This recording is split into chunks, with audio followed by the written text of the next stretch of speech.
ဒီဗီဒီယိုကကျွန်တော်တို့ဒီ content creation ခုမှစလုပ်နေတဲ့လုပ်ငန်းရှင်တွေ content creation ခုမှစလုပ်နေတဲ့လူတွေအတွက်ကျွန်တော်ရွေးတာပါအဲ့ဒါကဘာလဲဆိုတော့ကျွန်တော်တို့ဒီ TikTok မှာပဲဖြစ်ပေါ့နော်ကျွန်တော်တို့ content creation လုပ်တဲ့ခါကျရင်မဖြစ်မနေပါတဲ့အချက်လေး၃ချက်ကိုကျွန်တော်ဒီနေ့ဗီဒီယိုမှာပြပြပေးချင်တယ်လုံးဝဒါကတချို့လူတွေတတိမထားမိတဲ့အချက်လေးတွေဖြစ်တယ်ပေါ့နော်အဲ့တော့နံပါတ်1ကျွန်တော်တို့ content creation စလုပ်ပြီဆိုရင်ကျွန်တော်တို့မဖြစ်မနေပါရမယ့်အရာမဖြစ်မနေကျွန်တော်တို့ဒီ TikTok တို့ Facebook တို့မှာသုံးရမယ့်အရာကဘာလဲဆိုရင်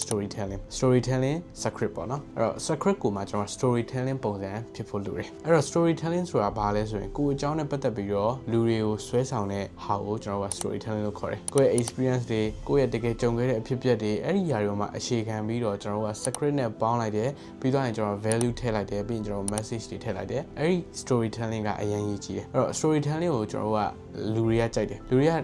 လိုပြောရမလဲငယ်ငယ်လေးကလေးကပုံမြင်နေပိုင်းနားထောင်ကြိုက်တာဖြစ်လို့ကြောင့်အဲ့ဒီ sense အရာပေါ့နော်လူတွေကကိုယ့်ရဲ့အကြောင်းပြန်ပြောတာလို့ဆိုရင် storytelling ကိုလူတွေကအရင်သဘောကျကြတယ်အဲဒါကြောင့်မလို့ကျွန်တော်တို့ storytelling ပါကိုပါလိမ့်မယ်ဗီဒီယိုတစ်ပုဒ်မှာပေါ့နော်နောက်တစ်ခုကကျတော့ကျွန်တော်တို့အရေးကြီးတဲ့အချက်ကပါလဲဆိုရင်ကျွန်တော်တို့အနေနဲ့ဗီဒီယိုကို consistency ရှိကျွန်တော်တင်ဖို့လိုတယ် TikTok က consistency ကိုကြိုက်တယ်အဲ့တော့ကျွန်တော်ကထားပါတော့တစ်ရက်ကိုတစ်ပုဒ်တောင်မဟုတ်ရင်2ရက်နေမှာတစ်ပုဒ်စသဖြင့်အဲ့လိုမျိုးလေးပေါ့နော် consistency ရှိသွားနိုင်တယ်ဆိုရင် content creation ကကျွန်တော်ထင်တဲ့လောက်မခက်ခဲဘူး consistency ရှိသွားဖို့တဲ့ဆိုရင်ကျွန်တော်တို့ဘာပဲဖြစ်ဖို့အဆောင်လို့မရဘူးဒါကနံပါတ်1အရေးကြီးဆုံးပဲပါအဲ့တော့ consistency ရှိတာကိုလည်း content creation မှာလိုအပ်ပါတယ်အဲ့တော့နောက်ဆုံးတစ်ချက်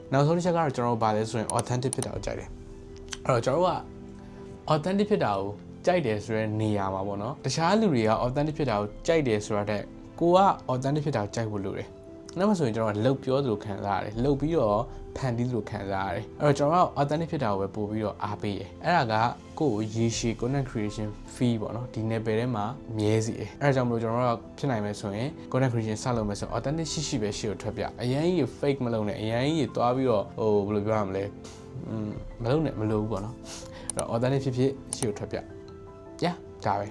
အဲ့တော့ဒီ၃ချက်ကလိုအပ်တဲ့အရာ၃ခုဖြစ်တယ်ကျွန်တော်မြင်တာပေါ့နော်တခြားသူတွေဘာတွေမြင်လဲဘာတွေလိုအပ်တယ်လို့ထင်လဲ comment မှာမှန်သွားပြလို့ရတယ်နောက်နေ့ဗီဒီယိုမှာတွေ့ပါမယ်